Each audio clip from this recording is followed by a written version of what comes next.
তো फ्रेंड्स এই হচ্ছে তোমাদের B5 সেমিস্টার হিস্ট্রি জেনারেল কোর্সের সিলেবাসগুলি। তো আমরা প্রথমে জেনে নেব পেপারের নামটি।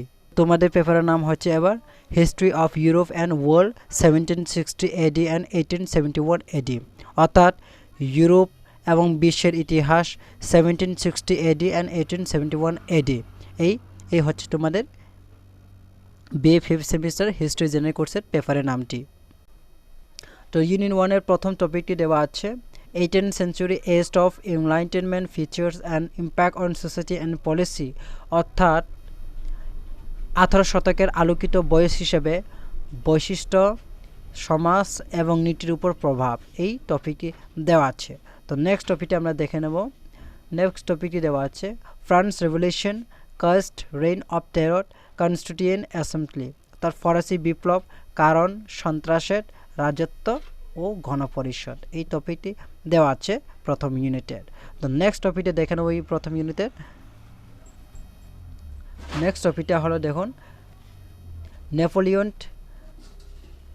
Napoleon Bonaparte, rise, reforms and downfall. Napoleon Bonaparte উত্থান, সংস্কার এবং পতন, এই টপিকটি দেওয়া আছে।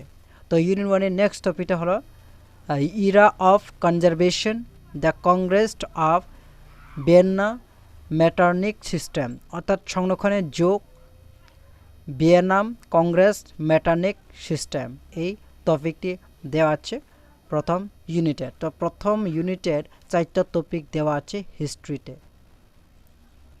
তো নেক্সট ইউনিটের কী কী টপিক আছে ওইটা আমরা দেখে নেব, চলো।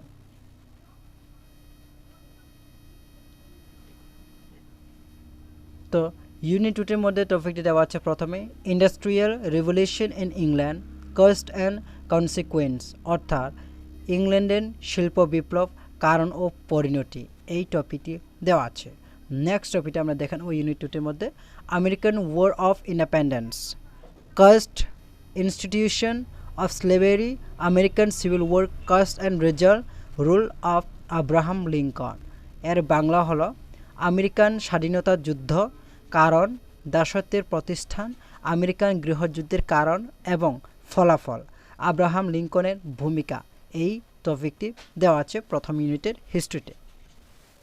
নেক্সট টপিকটা হলো ফ্রেন্ডস আমরা China, opium wars, cause and consequence, unequal treaties, চীন, আফিম যুদ্ধ, কারণ এবং পরিণতি, অসম চুক্তি, এই টপিকটি দেওয়া আছে ইউনিট 2-তে। তো ইউনিট 2-তে লাস্ট টপিকটি আমরা দেখে নেব, চলুন।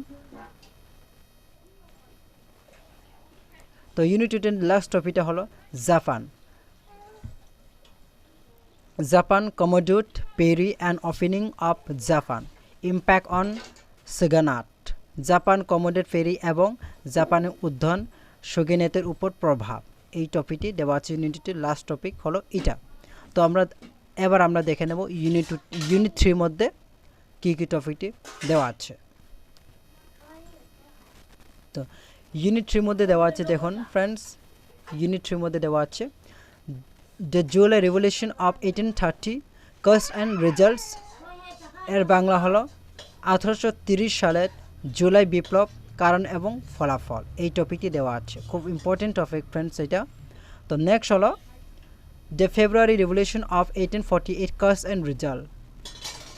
1848 সালের ফেব্রুয়ারি বিপ্লবের কারণ এবং ফলাফল, এই টপিকটি দেওয়া আছে ইউনিট 3-র মধ্যে। লাস্ট টপিকটা হলো friends political development in France between 1848 and 1871, Paris communion, অর্থাৎ 1848 এবং 1871 সালের মধ্যে ফ্রান্সের রাজনৈতিক উন্নয়ন, প্যারিস কমিউনিয়ন, এই টপিকটি দেওয়া আছে ইউনিট 2-র মধ্যে।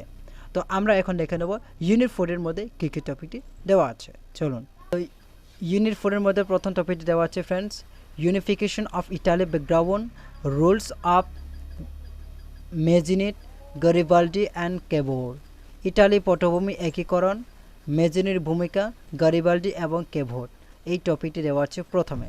তো নেক্সট টপিকটা হলো friend unification of Germany background from Zollverein to Bismarck. তো জার্মানি পটভূমি একীকরণ জুলবেরাইন থেকে বিসমার্ক পর্যন্ত, এই টপিকটি দেওয়া আছে। তো ইউনিট 4 এর মধ্যে নেক্সট টপিকটা হলো Chinese response to colonialism, Taiping revolution, Tongzhi restoration, ঔপনিবেশিকতার প্রতি চীনা প্রতিক্রিয়া, তাইপিং বিদ্রোহ, তুংচি পুনরুদ্ধার, এই টপিকটি দেওয়া আছে। তো নেক্সট টপিকটা হলো ফ্রেন্ডস ইউনিট 4 এর মধ্যে last topic Japan Meiji restoration background impact, Japan Meiji পুনরুদ্ধার পটভূমি প্রভাব, এই টপিকটি দেওয়া আছে। তো ফ্রেন্ডস এই হচ্ছে তোমাদের BA 5th semester history general কোর্সের সিলেবাসগুলি। তো আমি এক এক করে এক এক ইউনিটের মধ্যে কী কী টপিক আছে ওটা নিয়ে আলোচনা করেছি। এছাড়াও তোমরা যদি বুঝতে অসুবিধা হয় তাহলে তোমরা অবশ্যই টেলিগ্রামে জয়েন হয়ে পিডিএফ ডাউনলোড করে ভালোভাবে দেখে নেবেন এই সিলেবাসটি। তাহলে আজকে অতটুকুই, সবাইকে ধন্যবাদ। নেক্সট ভিডিওতে আবার তোমাদের সাথে দেখা হচ্ছে।